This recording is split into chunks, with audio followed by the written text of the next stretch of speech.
dalam pencobaan. Mengapa kita harus bertahan dalam pencobaan? Yang pertama, miliki hati yang sabar. Ya. Mari kita lihat sama-sama di ayat yang ke-12.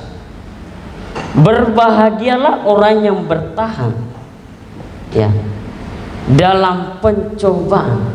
Kok kita sudah dalam pencobaan? Yakobus menuliskan kepada kepada suku, kepada 12 suku yang di perantauan pada waktu itu. Ia berkata kepada mereka bahwa berbahagialah kamu ketika kamu dicobai. Kenapa disebut berbahagia padahal sudah dicobai? Kenapa mesti bertahan dalam pencobaan? Seharusnya kalau kita dicobai menghindar dong.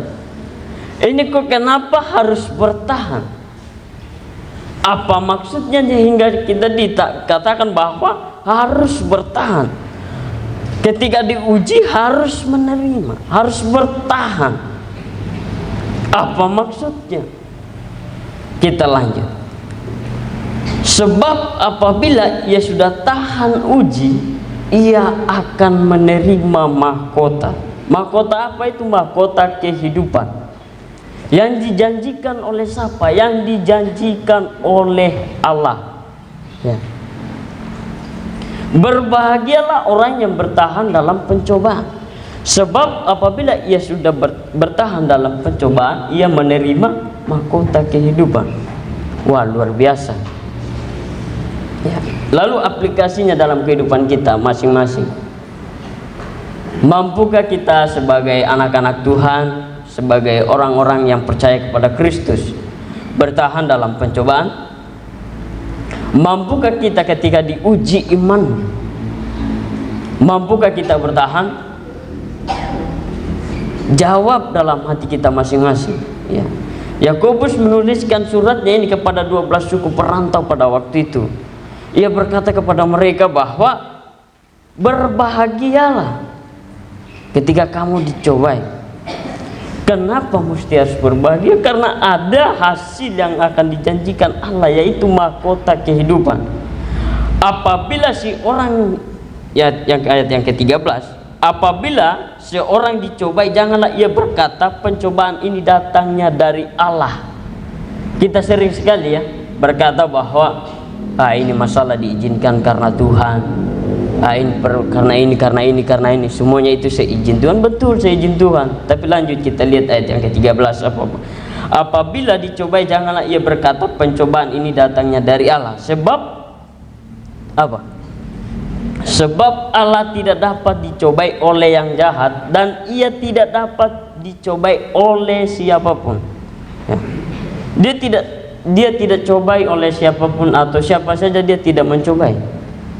Ya, kata surat Yakobus pasal yang ke-13 berkata bahwa apabila seorang dicobai, janganlah ia berkata pencobaan ini datang dari Allah. Sebab Allah tidak dapat dicobai oleh yang jahat, dan ia sendiri tidak mencobai siapapun. Jelas ya. Jelas dikatakan bahwa pencobaan itu bukan berasal dari Allah, bukan berasal dari Tuhan. Kita sering sekali ya menyalahkan Tuhan. Ya, sedikit-sedikit ada masalah, semua ini seizin Tuhan. Semuanya betul seizin Tuhan. Tapi mari kita lihat apa kata surat Yakobus. Lanjut ayat yang ke-14. Tetapi tiap-tiap orang dicobai oleh keinginannya sendiri. Ya. Karena dipikat olehnya, karena diseret dan dipikat olehnya. Jadi pencobaan itu datangnya dari diri sendiri, ya. Karena diseret dan dipikat, dan pada akhirnya keinginan itu melahirkan dosa. Ayat yang ke-15.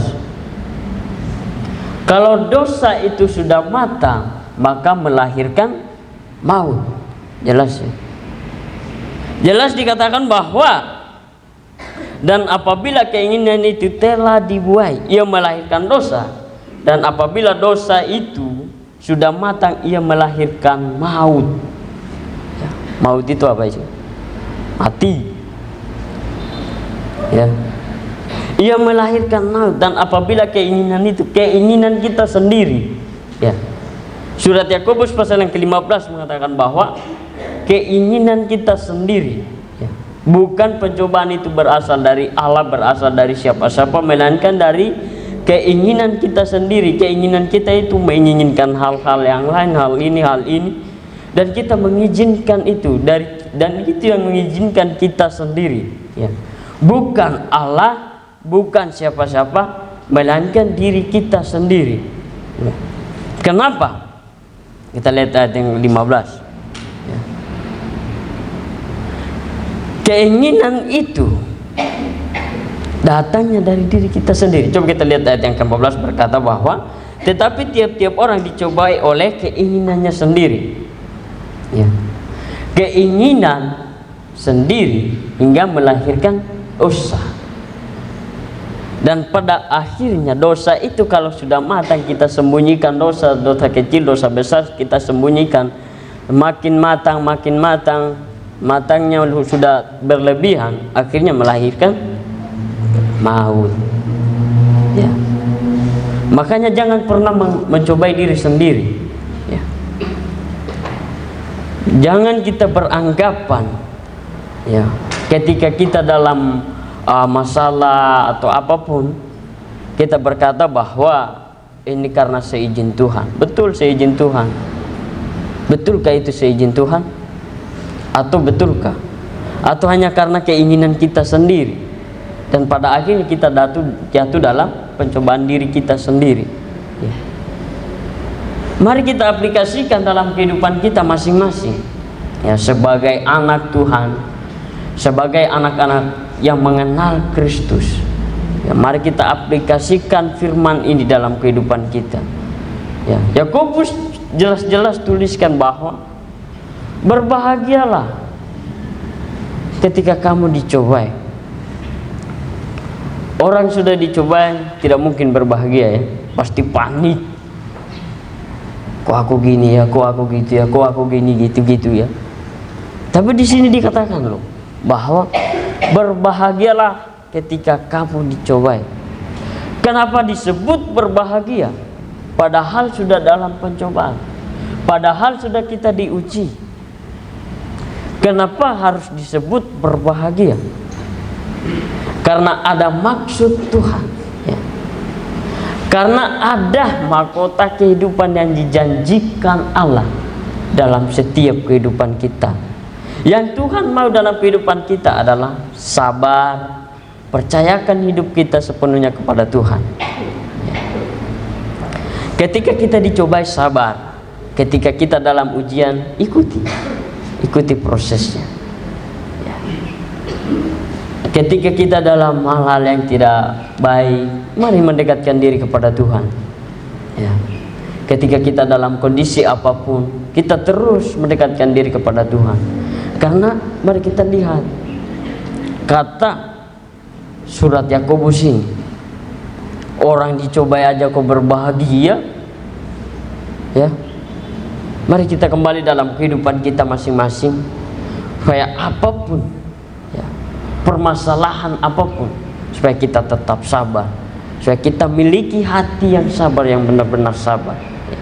Ketika kita dicobai, jangan kita menyalahkan Tuhan, supaya kita jangan menyalahkan siapa-siapa, melainkan kita harus bercermin, ya.